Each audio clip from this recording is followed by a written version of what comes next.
Assalamualaikum warahmatullahi wabarakatuh. Salam sejahtera bagi kita semua. Perkenalkan, nama saya Turomas Ama. Saya mahasiswa Pasca Sarjana Umus jurusan PGSD. Saya dari kelompok 1. Oke teman-teman, pada kesempatan hari ini saya akan menjelaskan tentang ikhtisar teori-teori belajar. Pengertian dari teori.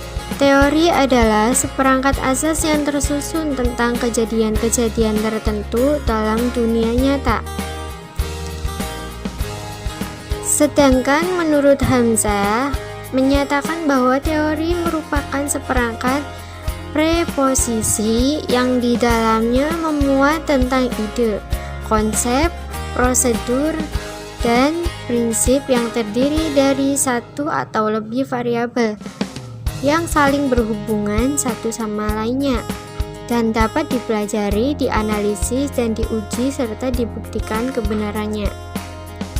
Dari dua pendapat di atas, teori adalah seperangkat asas tentang kejadian-kejadian yang di dalamnya memuat ide, konsep, prosedur, dan prinsip yang dapat dipelajari, dianalisis, dan diuji kebenarannya. Arti dari teori belajar tersebut adalah suatu teori yang di dalamnya terdapat tata cara pengaplikasian kegiatan belajar mengajar antara guru dan siswa, perancangan metode pembelajaran yang akan dilaksanakan di kelas maupun di luar kelas. Selanjutnya adalah teori-teori klasik. 1. Behavioristik. Teori behavioristik merupakan teori dengan pandangan tentang belajar adalah perubahan dalam tingkah laku sebagai akibat dari interaksi antara stimulus dan respon. Para ahli yang banyak berkarya dalam aliran ini adalah Thorndike, Watson, Hull, Edwin Guthrie, dan Skinner. Teori Thorndike. Menurut Thorndike, belajar adalah proses interaksi antara stimulus dan respon. Menurut Thorndike, perubahan tingkah laku bisa berwujud suatu yang dapat diamati atau yang tidak dapat diamati. Teori belajar Thorndike. Teori belajar Thorndike sering juga disebut sebagai teori belajar koneksionisme. Sesuai pandangan Thorndike, bahwa belajar terjadi karena adanya koneksi yang kuat antara stimulus dan respon. Penerapan teori belajar Thorndike pada pembelajaran matematika yaitu guru perlu memfasilitasi siswa agar siap untuk belajar. Proses belajar harus disusun bertahap, dari yang sederhana sampai yang kompleks. Selanjutnya, metode pemberian tugas. Metode latihan akan lebih cocok terutama untuk pembelajaran yang menekankan keterampilan. Sekarang teori Watson. Menurut Watson, belajar adalah proses interaksi antara stimulus dan respon. Stimulus adalah apa saja yang diberikan guru kepada peserta didik. Sedangkan respon ialah reaksi atau tanggapan peserta didik terhadap stimulus yang diberikan oleh sang guru. Watson adalah seorang behavioris murni karena kajiannya tentang belajar disejajarkan dengan ilmu-ilmu seperti fisika atau biologi yang sangat berorientasi pada pengalaman empirik semata, yaitu sejauh dapat diamati dan dapat diukur. Konsep Watson tentang pembentukan perilaku untuk pendidikan anak adalah menekankan pentingnya pendidikan dalam perkembangan tingkah laku. Selanjutnya, teori Clark Hall. Clark Hall berpendapat bahwa tingkah laku seseorang berfungsi untuk menjaga kelangsungan hidup. Oleh karena itu, kebutuhan biologis dan pemuasan kebutuhan biologis menempati posisi sentral. Menurut Hull, kebutuhan dikonsepkan sebagai dorongan stimulus hampir selalu dikaitkan dengan kebutuhan biologis. Teori belajar Hull menggunakan metode deduktif, sehingga Hull mempercayai bahwa pengembangan ilmu psikologi harus didasarkan pada teori dan tidak semata-mata berdasarkan fenomena individual atau induktif. Selanjutnya ada teori tentang Edwin Guthrie. Guthrie mengemukakan bahwa belajar merupakan kaitan asosiatif antara stimulus dan respon tertentu. Stimulus dan respon merupakan faktor kritis dalam belajar. Oleh karena itu, diperlukan pemberian stimulus yang sering agar hubungan lebih langgeng. Suatu proses respon akan lebih kuat dan bahkan menjadi kebiasaan apabila respon tersebut berhubungan dengan berbagai stimulus. Teori belajar Guthrie juga menggunakan variabel hubungan stimulus dan respon untuk terjadinya proses belajar. Selanjutnya ada pengkondisian klasik.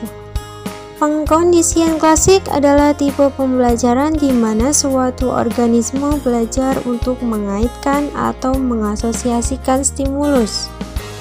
Dalam teori pengkondisian klasik ada dua tipe stimulus dan dua tipe respon yang harus dipahami, yaitu unconditioned stimulus as unconditioned response or unconditioned stimulus as unconditioned response CR. Ada beberapa cara perubahan tingkah laku yang dapat digunakan dalam proses pembelajaran, yaitu A. Generalization. Generalization adalah pengaruh dari stimulus yang baru untuk menghasilkan respon yang sama. Misalnya yaitu murid dimarahi karena ujian biologinya buruk. B. Diskriminasi. Discrimination adalah dalam pengkondisian klasik terjadi ketika organisme merespons stimulus tertentu, tetapi tidak merespons stimulus lainnya. Dalam kasus murid yang mengikuti ujian di kelas, dia begitu gugup saat menempuh ujian pelajaran bahasa Indonesia atau sejarah karena kedua mata pelajaran tersebut jauh berbeda dengan mata pelajaran kimia dan biologi. C. Pelenyapan. Suatu stimulus dikondisikan tidak diikuti dengan stimulus tidak dikondisikan. Lama-kelamaan organisme tidak akan merespon. Ini berarti bahwa respon secara bertahap terhapus. Selanjutnya adalah Gestalt. Gestalt adalah sebuah teori yang menjelaskan proses persepsi melalui pengorganisasian komponen-komponen sensasi yang memiliki hubungan, pola, ataupun kemiripan menjadi kesatuan. Ahmad Sudrajat menguraikan beberapa aplikasi teori Gestalt dalam proses pembelajaran, antara lain yaitu pengalaman tilikan, 2. Pembelajaran yang bermakna, 3. Perilaku bertujuan, 4. Prinsip ruang hidup, 5. Transfer dalam belajar. Teori-teori belajar proses. 1. Teori Skinner. Teori Skinner disebut juga dengan teori pengkondisian operan. Pelopor teori ini adalah B.F. Skinner. Inti dari teori ini adalah di mana konsekuensi perilaku akan menyebabkan perubahan. Dalam probabilitas, perilaku itu akan terjadi. Inti dari teori behaviorisme Skinner adalah pengkondisian operan. Pengkondisian operan adalah sebentuk pembelajaran di mana konsekuensi-konsekuensi dari perilaku menghasilkan perubahan. Dalam probabilitas, perilaku itu akan diulangi. Selanjutnya ada teori Cagney. Menurut Cagney, belajar memberi kontribusi terhadap adaptasi yang diperlukan untuk mengembangkan proses yang logis, sehingga perkembangan tingkah laku atau behavior adalah hasil dari efek belajar yang kumulatif. Cagney mendefinisikan pengertian belajar secara formal bahwa belajar adalah perubahan dalam disposisi atau kapabilitas manusia yang berfungsi selama satu masa waktu dan tidak semata-mata disebabkan oleh proses pertumbuhan. Cagney membagi proses belajar berlangsung dalam 4 fase utama, yaitu ada fase pengenalan, fase perolehan, fase penyimpanan, fase pemanggilan. Selanjutnya ada teori-teori kognitif. Pemrosesan informasi. Teori pemrosesan informasi adalah teori kognitif tentang belajar yang menjelaskan pemrosesan, penyimpanan, dan pemanggilan kembali pengetahuan dari otak. Robert Shiller tahun 1998 mendeskripsikan 3 karakteristik utama dari pendekatan pemrosesan informasi, yaitu proses pikiran, mekanisme pengubahan, encoding, otomatisitas, konstruksi strategi, dan modifikasi diri. B. Metakognisi. Metakognisi adalah suatu kemampuan individu berdiri di luar kepalanya dan berusaha merenungkan cara dia berpikir atau merenungkan proses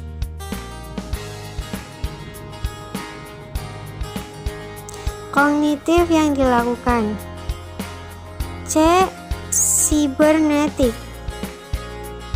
Menurut teori sibernetik, belajar adalah pengolahan informasi. Dalam teori sibernetik, yang lebih penting adalah sistem informasi yang diproses, karena informasi ini yang akan menentukan proses. Kesimpulannya adalah teori belajar adalah suatu teori yang di dalamnya terdapat tata cara pengaplikasian kegiatan belajar mengajar antara guru dan siswa, perancangan metode pembelajaran yang akan dilaksanakan di kelas maupun di luar kelas. Namun, teori belajar ini tidak semudah yang dikira. Dalam prosesnya, teori belajar ini membutuhkan berbagai sumber sarana yang dapat menunjang seperti lingkungan siswa, kondisi psikologi siswa, perbedaan tingkat kecerdasan siswa.